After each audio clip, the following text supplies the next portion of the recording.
I was 7 when I had a near-death experience. My family and I were in a car.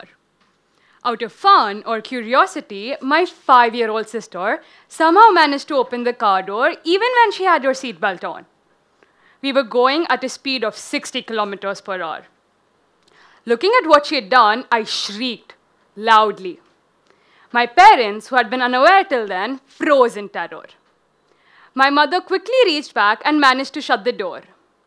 The nightmare was not over yet. A bike was about to crash into the door, but we got lucky.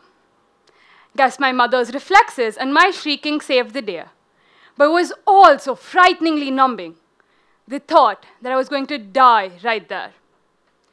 Death was what was ringing in my mind and has stayed with me until this moment. There are so many questions revolving around death. What comes after death? Is there life after death?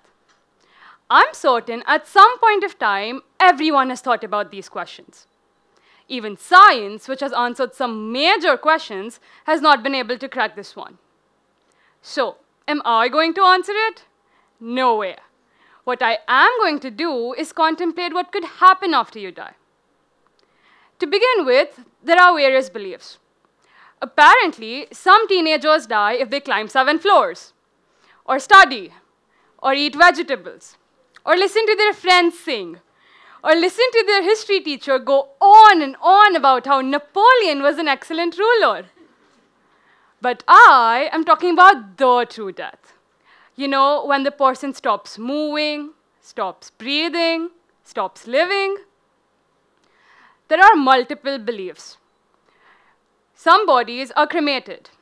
Does this mean you just turn into ashes after you die and drift around the world? Some bodies are buried. Does this mean your lifeless skeleton is just trapped 6 feet under? Some believe in karma, the philosophy that what goes around comes around. Some believe in the day of judgment, wherein if you've done more good than evil, you're sent to heaven. But if you've done more evil than good, you go to hell. But how do we know there is a heaven and a hell? Or do you just reincarnate into some new form after you die? There are endless possibilities, yet not one proven answer. After that car incident, I constantly thought about death. I had nightmares. Later, I even read books about it. Each author had a different take on death. In the book, The Fault in Our Stars, there are conflicting views presented. The lead male character is afraid of the obliviousness death brings and the idea that he will be forgotten. On the other hand, the lead female character looks at death more pragmatically. She is more worried about how her death will affect her loved ones rather than the impression she will leave on the world. In the book, they both die in the end. There are 2 teenagers who die in the end. Yeah, I know the title gives it away. Even though they were aware of that fact, it didn't prepare them or the reader for it.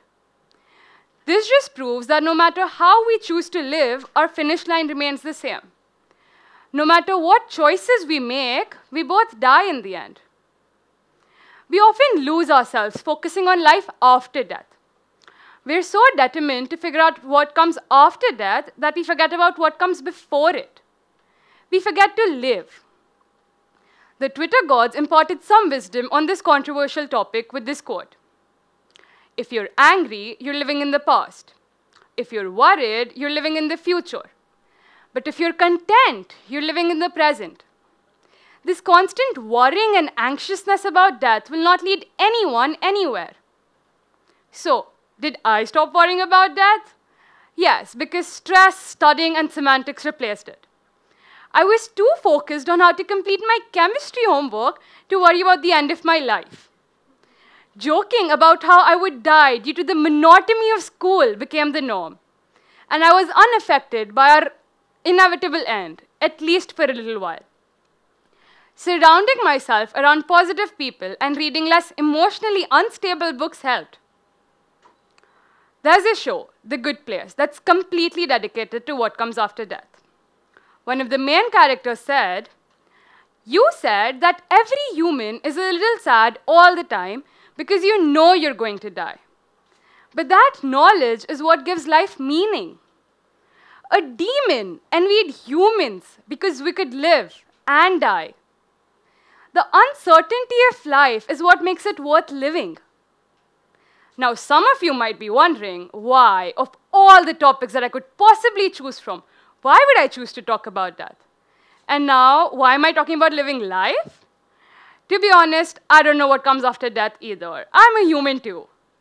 But we were supposed to have an aim for our talk. People were supposed to learn something after listening to me blabber on about my talking point. What could be a better reminder, what could be a better takeaway than reminding everyone to live their best life today? The absolute irony that I, as a living human, am talking about death, something which I've never experienced. The idea of me talking about something that fundamentally opposes my everyday actions was just too interesting to give up on. The unpredictability, the thought that I could just drop dead right now, is both fascinating and frightening at the same time. It's time we humans embrace death and welcome it with open arms. That does not mean jump in front of a moving train, striking a dramatic pose just to know where you'll end up after dying. No, that is exactly what we don't have to do. We just need to trust the course of nature or whatever forces are out there and wait. And while we're waiting, we should maybe enjoy life. Thank you.